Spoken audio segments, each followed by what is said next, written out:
A Tale at Midnight.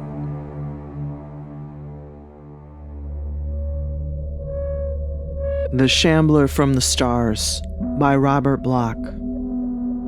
I have nobody but myself to blame for the whole affair.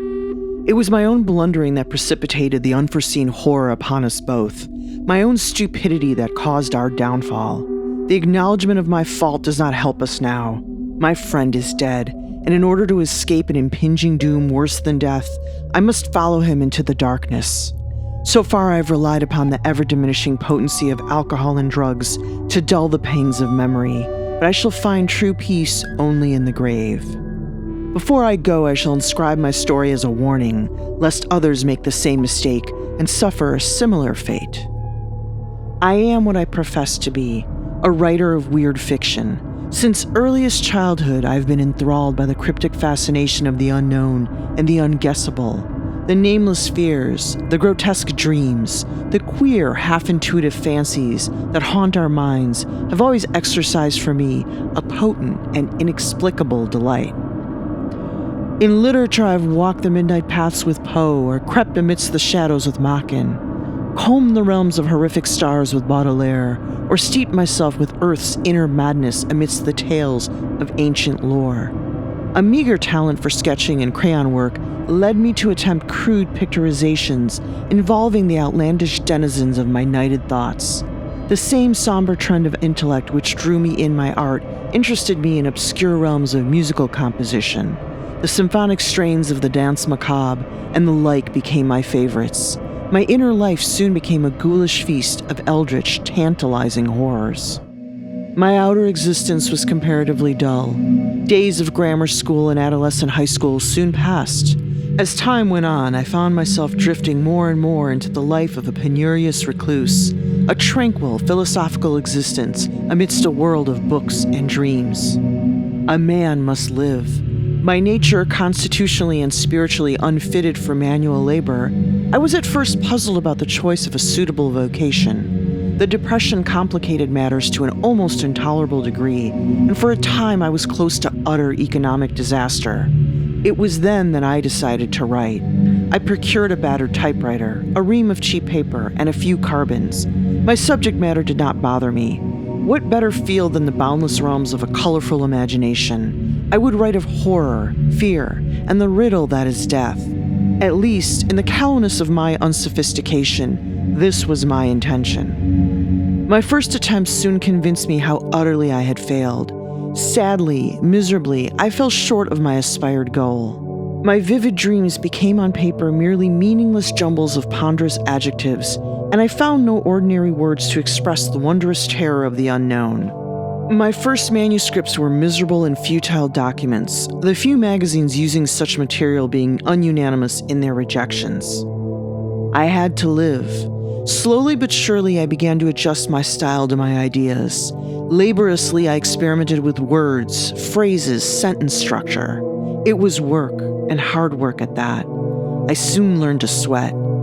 At last, however, one of my stories met with favor, then a second, a third, a fourth. Soon I'd begun to master the more obvious tricks of the trade, and the future looked brighter at last. It was with an easier mind that I returned to my dream life and my beloved books. My stories afforded me a somewhat meager livelihood, and for a time this sufficed, but not for long. Ambition, ever an illusion, was the cause of my undoing. I wanted to write a real story, not the stereotyped ephemeral sort of tale I turned out for the magazines, but a real work of art. The creation of such a masterpiece became my ideal.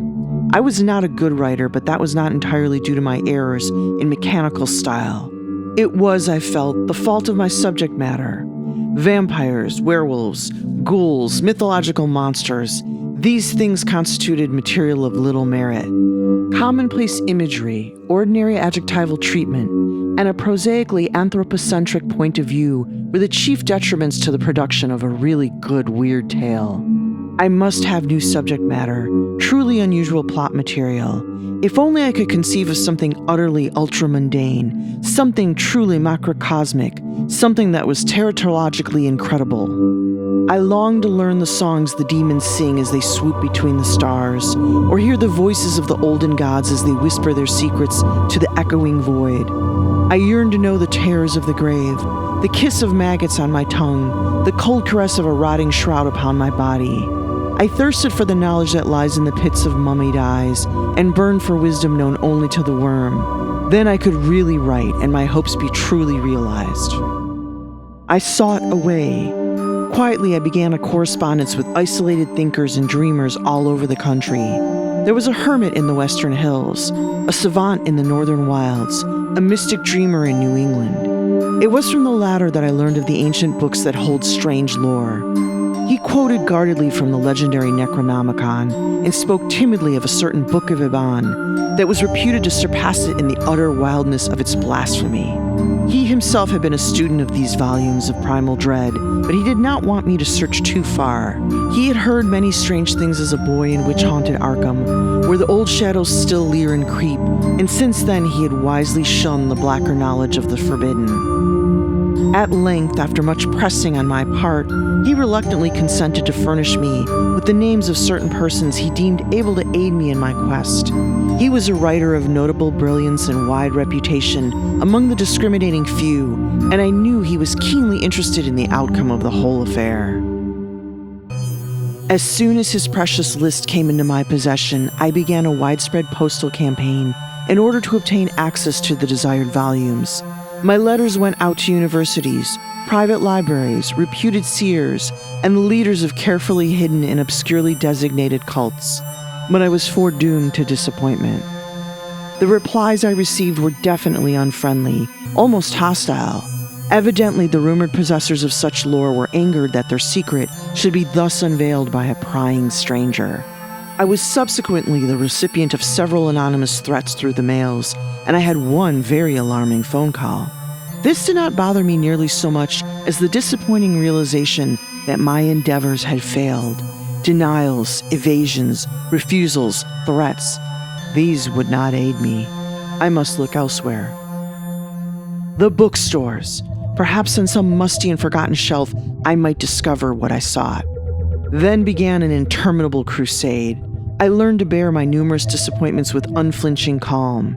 Nobody in the common run of shops seemed ever to have heard of the frightful Necronomicon, the evil Book of Iban, or the disquieting Cultus de Ghouls. Milwaukee was barren ground. Chicago became my next hunting place. I made the trip, planning to spend a week there. Instead, I was forced to remain in that city for well over a month. Never have I seen so many bookstores. Persistence brings results. In a little old shop on South Dearborn Street, amidst dusty shelves seemingly forgotten by time, I came to the end of my search.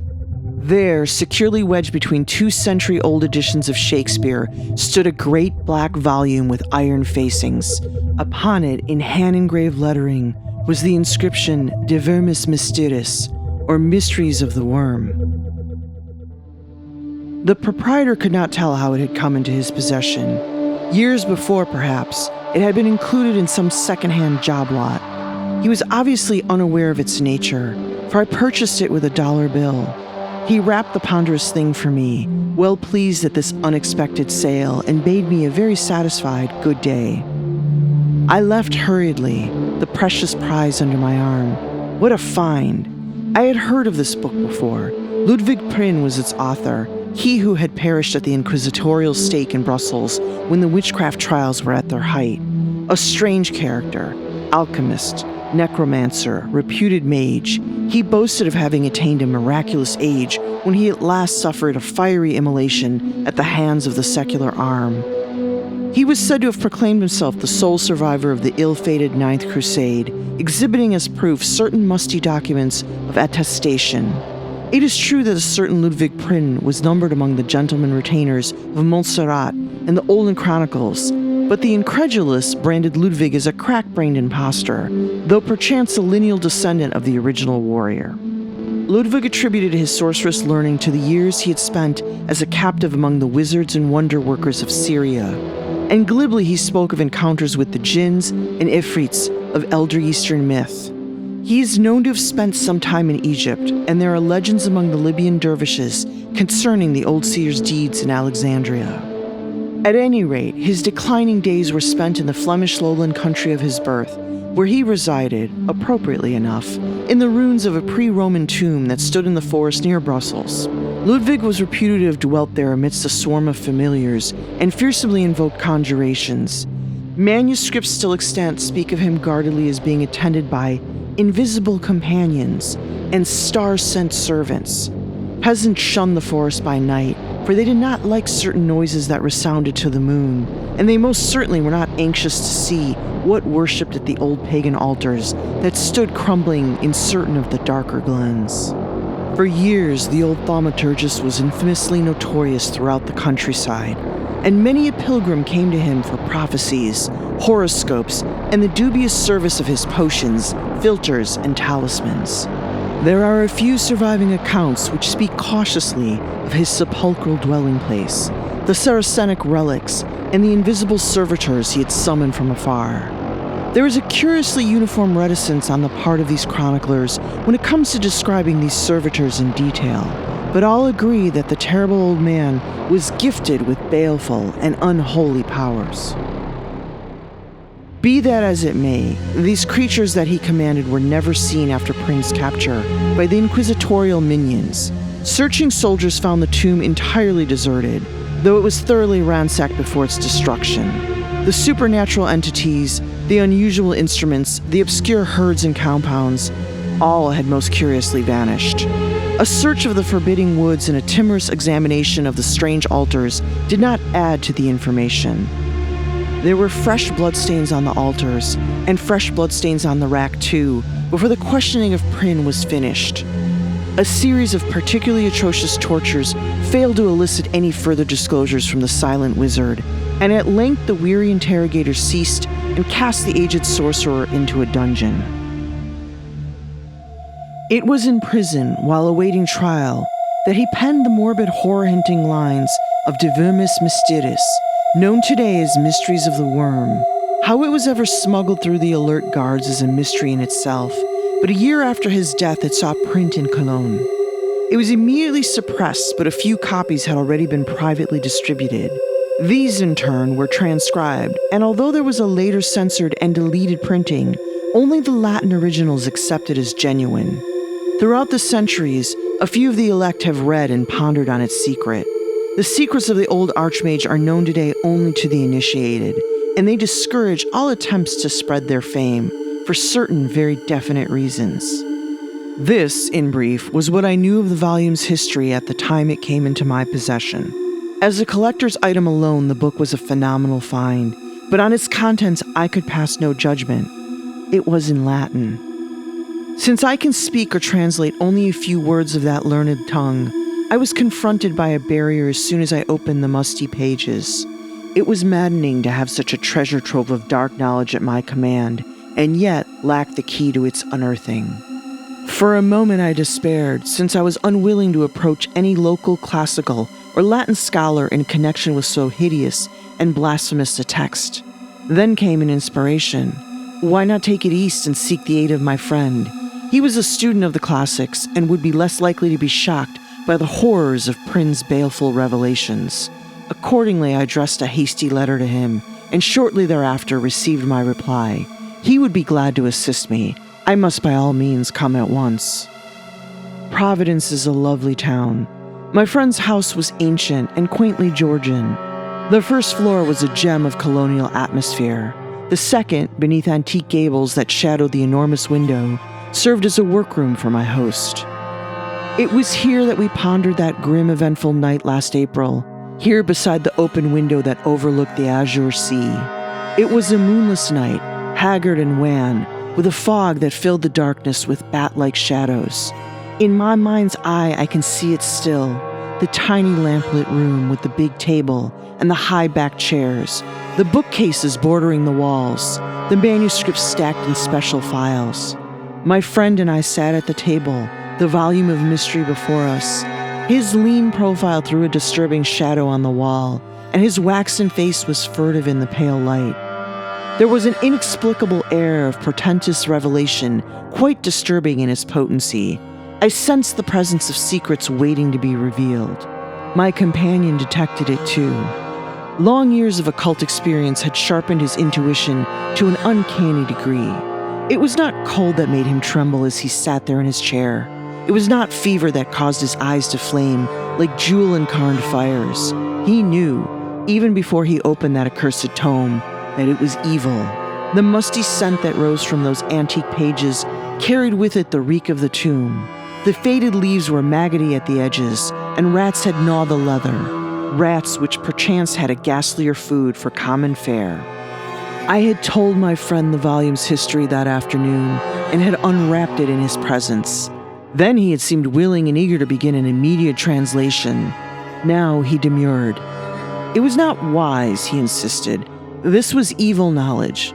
Who could say what demon-dreaded lore these pages might contain, or what ills befall the ignorant one who sought to tamper with their contents? It is not good to learn too much, and men had died for exercising the rotted wisdom that these leaves contain. He begged me to abandon the quest while the book was still unopened, and to seek my inspiration in saner things. I was a fool. Hastily, I overruled his objections with vain and empty words. I was not afraid. Let us at least gaze into the contents of our prize.